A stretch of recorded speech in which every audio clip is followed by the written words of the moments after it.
Sveiki visi. Taigi startuoja naujas projektas Europos vertikalė bekelė. Nuo Atėnų iki Nordkepo, Europos šiauriausio taško Norvegijoje, orientuojantis į nepagrindinius kelius, maksimaliai vengiant asfalto per 13 šalių ir 8 etapus. Šiuo metu esu Atėnuose ir visai netrukus leidžiuosi į kelią. Pažiūrėkim, kas iš viso to išeis.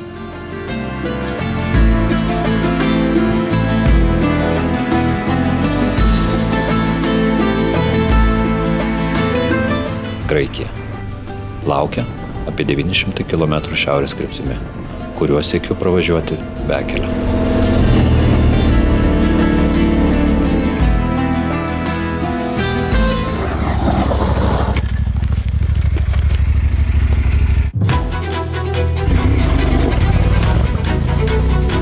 Projekte Europos vertikalė bekelė kiekviename iš 8 etapų kviečiu prisijungti po vieną bendramintį keliauti drauge. Graikijos etapui prisijungė Jurgis. Kaip tik su juo dabar ir sukame pirmosius kilometrus kalnuose. Oras ne visai toks, kokį tikėčiausi įprastai saulėtoje Graikijoje. Bet kalnai yra kalnai, o keliukai išties nuostabus.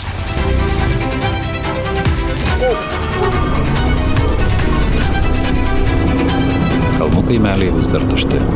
Turizmo sezonas neprasidėjęs.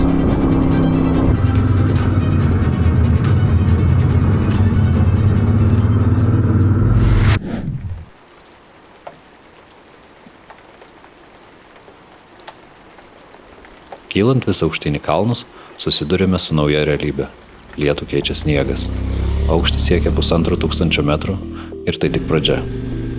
Šiame etape turėtume kilti į beveik 2 km viršukalnes. Bet čia visur dar žiema.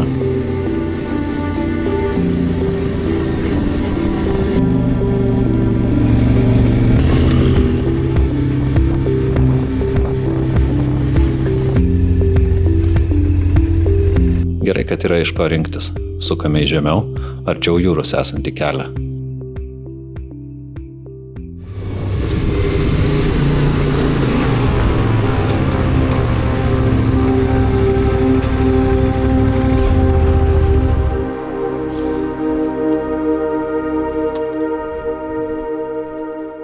Nu, Jurgi, kas čia? Problem. Užvirto akmeniukai. Nuošliaužą turim. Reikia kažkaip įveikti. Strateguojam, kaip čia įveiksim. Nu, prisilaikant, nuvažiuosim. Skubėti nėra kur.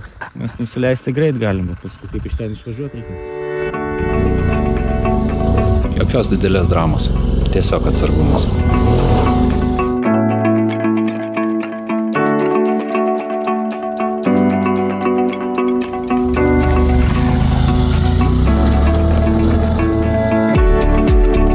Važiuojant bekelę, danga po ratais nuolat keičiasi. Budrume išlikti privalu. O dar kiek snauduruojanti gamta tyliai primena. Viskas praeina ir tikrai šioje kelionėje bus dar visko. Kalnas nemažas, iššūkiai laukia. Reikia atsidurti kitoje pusėje. Nežinau, ar čia jaučiasi mastelis, galimai bus ką veiks.